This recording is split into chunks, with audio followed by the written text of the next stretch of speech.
for the crosses or X pattern here, instead of trying to extrude these out or cut them, I think what let's do is just construct them as their own object, and then we'll just place them in here.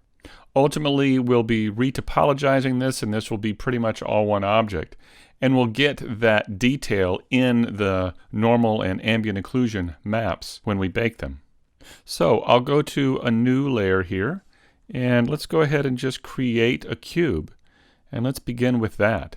I'll delete the face here on the bottom, and then I'll just scale this to try and get one of these pieces. So something like this, let's say.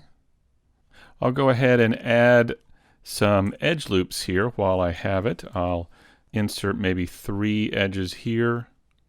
And then what I'll also do is go ahead and delete these faces here on this end and on this end, because I won't need these.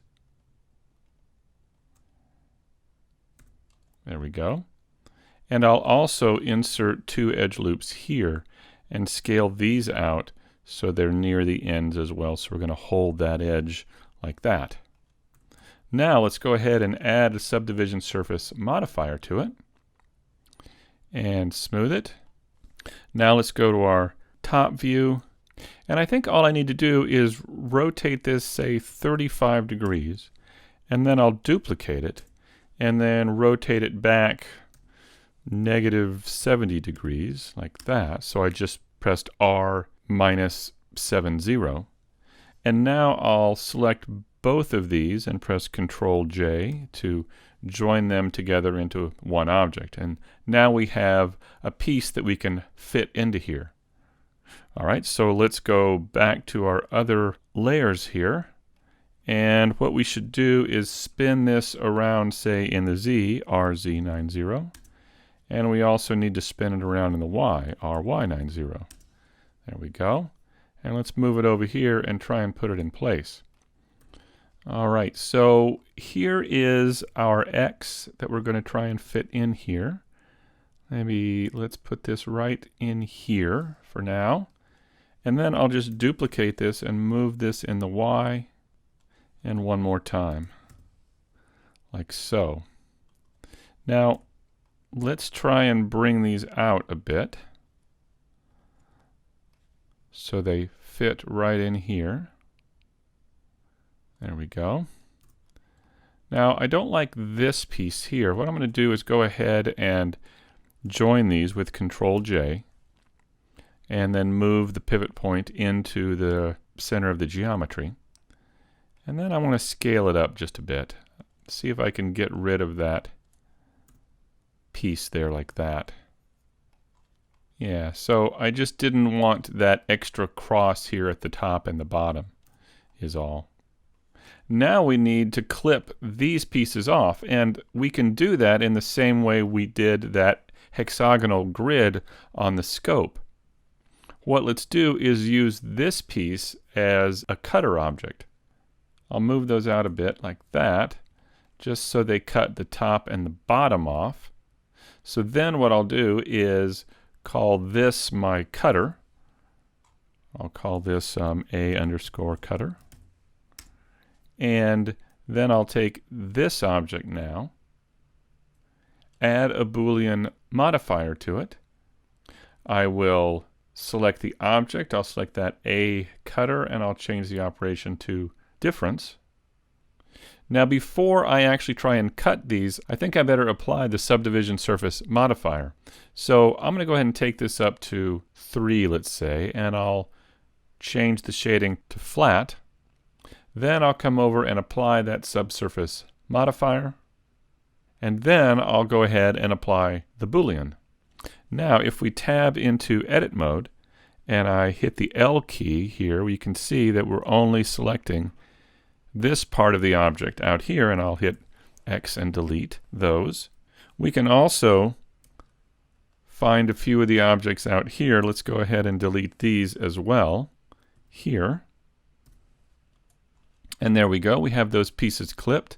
Now we can take these and move them back in just a bit, like so. And now we can take these and mirror them over to the other side.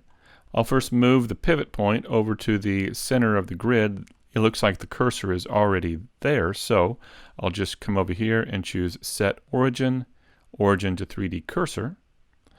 I will come over here and add a mirror modifier right here.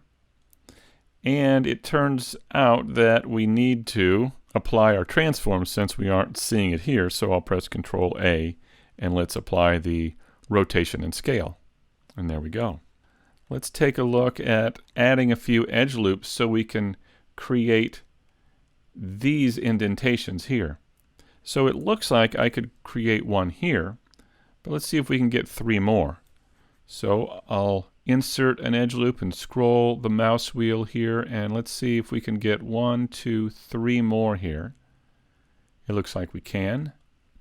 Now we could go ahead and just use these here, and that might not be bad, but we could also maybe select an edge like this and slide it over just a bit to expand these out. So maybe I'll press Ctrl E and use edge slide here to slide these over. Maybe I'll take this one here and slide it over with edge slide like that. And then maybe this one here as well with edge slide. Now if I didn't do this with edge slide, let's just take a look. If I just clicked on the y-axis and dragged it, you can see it'd be pulling up this area here, and we don't want that, and that's why we're sliding it. So I'll just move that right over here.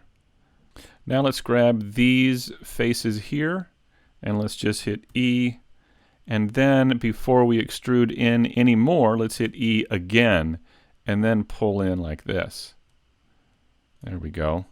Alright, so now let's go ahead and insert 3 edge loops just along here to kind of tighten up the edges like this. Alright, so now we've got those pieces. The last thing we were going to do is insert a Boolean here. Let's try that. I'll bring this up to maybe 3 subdivisions and change from smooth to flat. And then zoom in to see how it looks. That's pretty smooth there. I think we can use that. I'll go ahead and create a new cylinder. Give it, say, 50 sides. And a triangle fan for the caps. I'll go ahead and flip it around the Y. Scale it down. Maybe scale it in the X like this. And then let's go to the side view and try and put it in place. Alright, that's going to be our cutter again, so I'll name that a cutter like that. I'll select this piece, apply my subsurf modifier, and then create a Boolean with that new cutter and change to difference. Now if I hit apply, I should be able to grab that guy and move it aside, and there is the hole in that object. I'll delete this, and there we go. So we've come a long way now since the beginning of our modeling session here. And I think what I'm going to do is go ahead and begin working on some of these other pieces and have those done before the next video. I'll go ahead and work on like this piece here and this, and even some of these smaller detail pieces along the side. And what I would suggest is you do the same, because I won't be using any new tools or any new techniques to do any of this.